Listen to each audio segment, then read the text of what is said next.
Assalamualaikum warahmatullahi wabarakatuh. Perkenalkan, kami dari kelompok 4. Kami akan menjelaskan tentang materi analisis sistem dan deliverable. Pertama, perkenalkan, nama saya Nadli Muhammad Syamil dengan NIM 241101132 dan di sini ada partner saya. Perkenalkan, nama saya Fadil Suharudin dengan NIM 241101149. Baik, sekarang kita akan melanjutkan sebuah materi dari base pertama, yaitu ada analisis sistem dan deliverable-nya. Nama saya Fadlil Adim Salman Alamin dengan NIM 241101118. Jadi kita masuk ke slide 1, yaitu analisis sistem dan deliverable-nya, yang menjelaskan tahapan kegiatan analisis sistem dan variabelnya. Jadi di slide 1 ini membahas posisi analisis dalam SDLC, pentingnya analisis kebutuhan aktivitas analisis, serta akhir yang harus dihasilkan dari proses analisis ya. Dan di sini juga bisa dilihat the software development cycle ya, atau singkat SDLC itu ada beberapa tahapan. Yang pertama itu planning, analis, design, implementation, testing, dan integration. Kemudian yang terakhir itu maintenance. Oke, next. Ke slide 2, yaitu posisi analisis dalam SDLC. Definisi System Development Life Cycle atau SDLC yang kita singkat itu adalah rangkaian aktivitas yang sistematis untuk membangun, mengimplementasikan, dan memelihara sistem informasi. Nah, tahapan umum SDLC itu ya ada seperti tadi, planning, analis, design, implementation, dan maintenance. Nah, beberapa tahapan penting analisisnya yaitu berfungsi sebagai jembatan antara planning dan desain, menghasilkan pemahaman mendalam tentang kebutuhan pengguna, user requirements, dan yang terakhir itu menjadi dasar perancangan sistem yang tepat guna dan sesuai kebutuhan. Oke. Jadi posisi analisis dalam SDLC itu berada setelah tahapan perencana, yaitu planning, dan sebelum perancangan. Tujuan utamanya adalah memahami kebutuhan pengguna dari sistem sehingga desain yang dibuat itu benar-benar sesuai kebutuhan. Oke.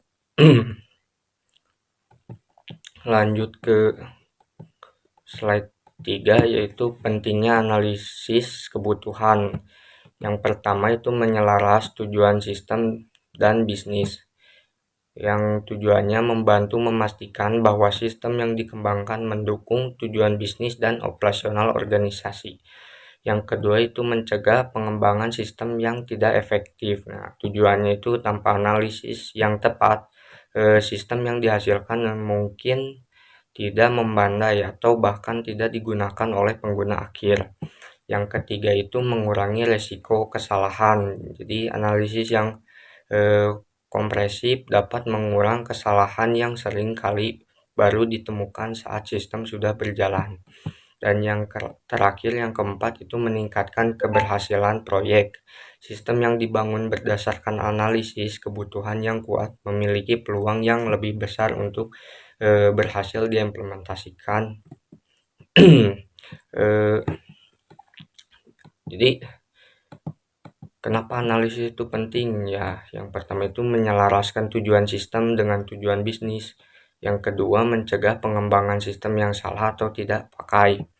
Yang ketiga itu mengurangi resiko kesalahan dan kegagalan proyek. Kemudian yang terakhir itu membuat implementasi sistem yang sukses.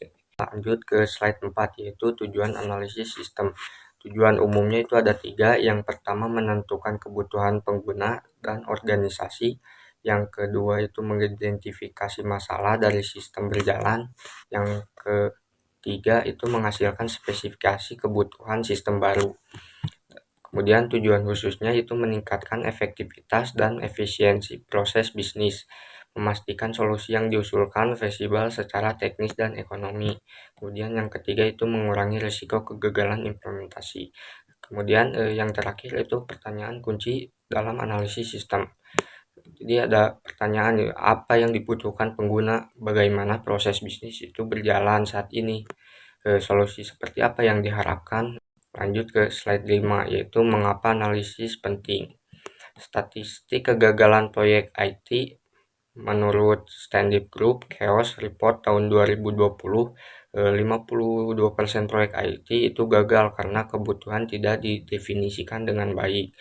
Analisis yang lemah itu menyebabkan proyek menjadi gagal. Kemudian fungsi strategis analisisnya menurunkan risiko kesalahan desain. Yang kedua itu menjamin sistem sesuai ekspektasi pengguna. Yang ketiga menyediakan dokumentasi yang menjadi dasar pengujian, validation, dan verification. Nah, ini ada contoh kasusnya, proyek ERP gagal di perusahaan manufaktur karena user requirement tidak diklarifikasi. Desain ulang menyebabkan kerugian biaya dan waktu. Lanjut ke slide 6, yaitu aktivitas umum analisis sistem. Pertama itu qualification, yaitu pengumpulan informasi. Ada wawancara, observasi, kuesioner atau dokumentasi. Yang kedua itu tujuan memperoleh kebutuhan eksplisit dan implisit pengguna. Kemudian yang kedua, analis dan modeling, yaitu menggambarkan sistem berjalan, merancang model sistem baru, dan menggunakan alat bantu DFD, ERP, atau UML. Yang ketiga itu ada specification, itu menulis spesifikasi kebutuhan formal atau yang disingkat SRS. Yang kedua itu membedakan kebutuhan fungsional dan non-fungsional. Yang keempat itu validation, itu memastikan semua kebutuhan lengkap, konsisten, dan realistis melibatkan use dan review. Lanjut ke slide 7, yaitu analisis sistem tahapan awal dan tujuan. Tujuan analisis sistem yaitu memahami sistem berjalan. Yang kedua mengidentifikasi permasalahan, kebutuhan, dan peluang perbaikan. Yang ketiga itu menyediakan dasar untuk perancangan sistem baru.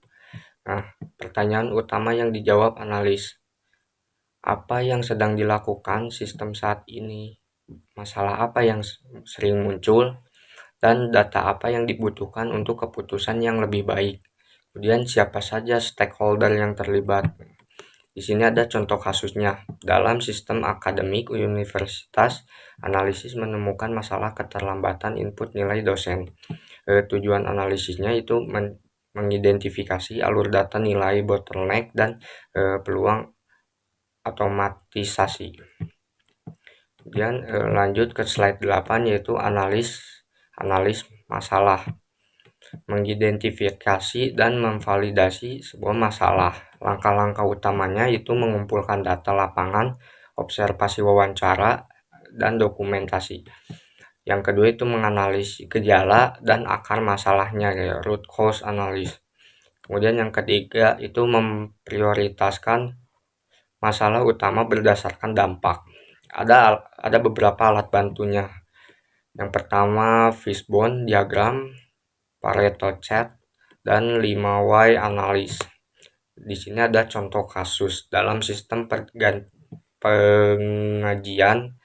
penggajian keterlambatan slip gaji disebabkan oleh input manual dari 3 departemen. Root cause yaitu format data tidak konsisten. Kemudian ke slide 9, yaitu analisis kebutuhan informasi. Menentukan informasi apa yang dibutuhkan sistem. Tujuannya itu menentukan informasi yang diperlukan pengguna untuk pengambilan keputusan. Teknik yang digunakannya ada interview, questionnaire, dokumen analis, dan use case modeling. Outputnya atau deliverable-nya itu daftar kebutuhan informasi atau informasi requirement list. Kemudian model proses ya atau DFD level 0 ke level 1. Kemudian kamus data atau data dictionary. Dan di sini ada contoh kasus, sistem inventory user memerlukan laporan stok harian dan grafik tren permintaan bulanan. Lanjut ke slide 10, analisis proses bisnis. Sini memahami dan memodelkan proses bisnis yang ada. Tujuannya mendokumentasikan proses bisnis agar dapat dioptimalkan atau diotomatisasi langkah-langkahnya itu ada 3. Yang pertama, identifikasi aktor dan aktivitas bisnisnya. Yang kedua, gambarkan business proses flow-nya. Yang ketiga, analisis efisiensi dan efektivitas. Kemudian model yang digunakannya itu ada business process model, Notion atau BPMN disingkatnya. Kemudian yang kedua data flow diagram atau disingkat DFD, dan yang ketiga Swift-Lamp diagram. Di sini ada contoh kasus sistem akademik proses pendaftaran mahasiswa baru digambarkan dengan BPMN untuk melihat waktu tunggu antar aktivitas. Kemudian slide 11 yaitu analisis kebutuhan non-fungsional. Kebutuhan non-fungsional itu meliputi beberapa. Yang pertama performance, kecepatan throughput, reliability, itu keadaan sistem. Yang ketiga usability, kemudahan penggunaan. Yang keempat itu security, keamanan data dan akses. Dan yang terakhir kelima itu maintainability dan scalability. Teknik pengumpulannya itu diskusi dengan stakeholder teknis, benchmarking sistem serupa, deliverable, dokumen kebutuhan non-fungsional atau NFR dokumen. Di sini ada contoh kasus dalam sistem e-learning kebutuhan non-fungsional, sistem harus mendukung 500 pengguna simultan atau downtime maksimal 1 jam per bulan.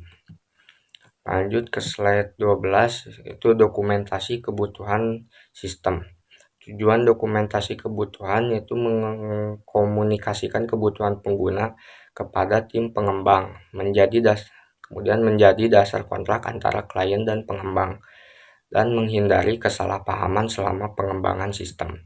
Jenis kebutuhan yang harus didokumentasikan itu ada fungsional requirement ke layanan utama sistem, non-fungsional requirement itu ke kualitas dan batasan sistem.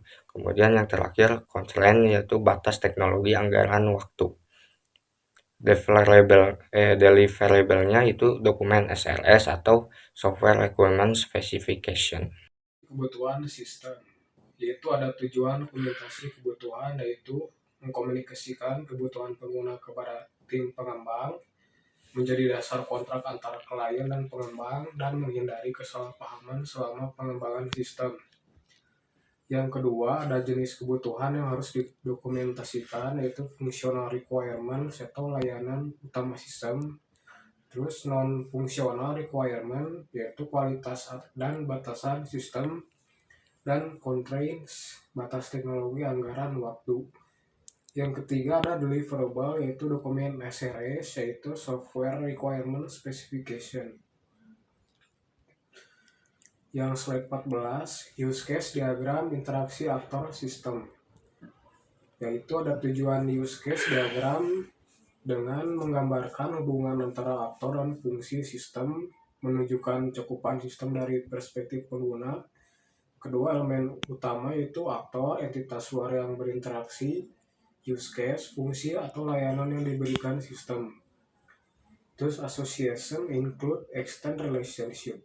Yang ketiga deliverable, yaitu diagram use case plus deskripsi naratif setiap use case. Yang keempat contoh kasus yaitu sistem akademik, yakni aktor dosen, mahasiswa, admin. Dan kedua yaitu use case, yaitu input nilai, lihat KHS, dan terakhir cetak transkrip.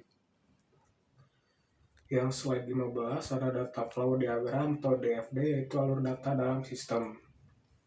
Tujuan DFD yaitu menunjukkan bagaimana data mengalir antara proses, entitas, dan penyimpanan, dan menggambarkan sistem dari perspektif fungsional. Yang kedua, simbol utama yaitu proses, transformasi data, data store, penyimpanan data, data flow, arah data, dan external entity yaitu sumber atau tujuan data luar sistem. Yang ketiga, level DFD yaitu ada level 0 yaitu konteks diagram, level 1 decomposition, level 2 detail process breakdown. Yang keempat, contoh kasusnya itu DFD level 0 sistem akademik yaitu mahasiswa, sistem akademik, dan admin akademik. Slide 16 yaitu Entity Relationship Diagram atau ERD yaitu struktur data logis. Tujuan DFD menunjukkan bagaimana data mengalir antara proses entitas dan penyimpanan dan menggambarkan sistem dari perspektif fungsional. Yang kedua, simbol utama itu proses, transformasi data, data store, penyimpanan data, data flow arah data, external entity yaitu sumber atau tujuan data luar sistem. Ketiga, level DFD yaitu ada level 0 konteks diagram, level 1 decomposition, level 2 detail process breakdown. Contoh kasusnya DFD level sistem akademik, mahasiswa, sistem akademik, dan admin akademik. Data dictionary, definisi dan tujuan itu membangun kamus data sebagai panduan desain sistem. Itu definisinya yaitu data dictionary adalah kumpulan metadata yang menjelaskan semua elemen data dalam sistem. Tujuannya itu menstandarkan nama dan format data, menyediakan referensi bagi pengembang dan analis. Ketiga, meningkatkan konsistensi antar modul sistem. Itu ada struktur umumnya, di sini ada tabel, itu ada nama data, deskripsi, tipe data, panjang, sumber, tujuan. Untuk nama datanya ada NIM, deskripsinya nomor induk. Untuk tipe datanya CHA, panjangnya 10, sumbernya input, tujuan, tabel mahasiswa. Yang keempat, deliverable yaitu dokumen kamus data terintegrasi dengan DFD dan IRD.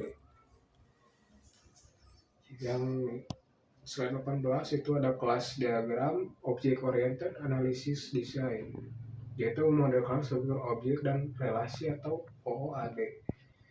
Satu, definisi singkat kelas diagram atau UML mempresentasikan struktur statis sistem berorientasi objek, kelas, dan hubungan antar kelas. Elemen dasar itu kelas box, nama kelas, atribut list, method list, visibility, public, private, protected, associations, label with role names, and multiplicate, aggregation, versus composition, containment, semantics, composition, stronger than aggregation, generalization, inheritance, superclass, subclass, relation. Ketiga, contoh kelas diagram sederhana itu e-commerce. Ada kelas customer itu customer ID, name, place order. Berikut juga place order itu ada order ID, date, calculate, total. Terakhir ada relasi customer 1, places order. Keempat, perbedaan dengan IRD yaitu kelas diagram fokus pada behavior methods, juga IRD fokus pada data persistence. Kaitan artefak analisis. Setiap artefak menggambarkan sudut pandang berbeda dari sistem yang sama. USCAM diagram fokus pada interaksi pengguna, DVD fokus pada aliran data, ERD fokus pada struktur data. Kelas diagram fokus pada struktur objek dan hubungan. Artefak harus konsisten dan saling melengkapi. Digunakan sebagai dasar untuk desain database, desain antarmuka, desain logika aplikasi, software requirement specification. Adalah dokumen formal yang menjelaskan secara rinci apa yang harus dilakukan sistem, bukan bagaimana caranya. Tujuan utamanya menjadi kontrak formal antar pengguna dan pengembang, menjadi acuan utama dalam desain, implementasi, dan pengujian, meningkatkan komunikasi antar pemangku kepentingan, menurunkan risiko salah tafsir kebutuhan. SRS berperan sebagai dokumen kendali perubahan sepanjang proyek berlangsung. Traceability metric, ketelusuran kebutuhan, menjaga konsisten. Matriks ketelusuran kebutuhan. Requirement traceability metric digunakan untuk melacak keterhubungan antar kebutuhan desain kode pengujian. Memastikan tidak ada kebutuhan yang hilang atau tidak diimplementasi. RTM membuat proses validasi dan verifikasi. Format untuk TM. Review dan validasi dokumen kebutuhan.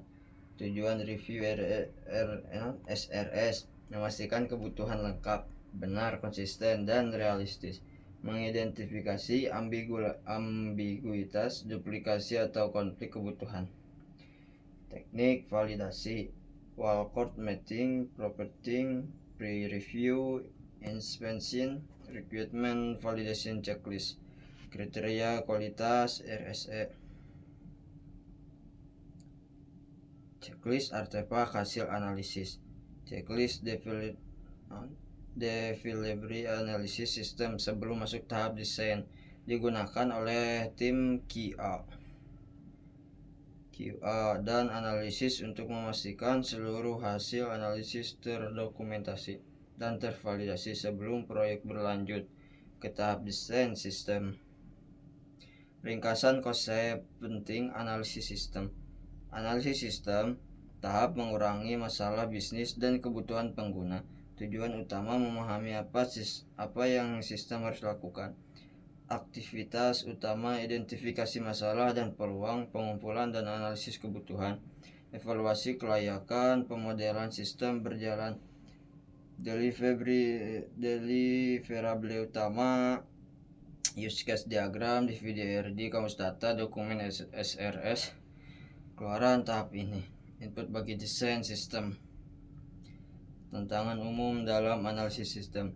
Tantangan yang sering dihadapi dalam analisis sistem: kebutuhan pengguna sering berubah selama proyek berlangsung, keterbatasan komunikasi antar pengguna non-teknis dan analisis, ambiguitas bahasa dalam mendefinisikan kebutuhan, keterbatasan waktu dan anggaran untuk melakukan validasi, kesalahan asumsi, analis terlalu cepat masuk ke solusi sebelum memahami masalah.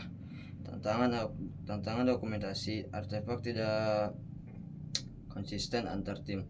Strategi mengatasi: gunakan property untuk mempercepat klarifikasi kebutuhan, terapkan iterative review antar stakeholder, gunakan tool collaboration seperti Confluence, Jira, atau Miro.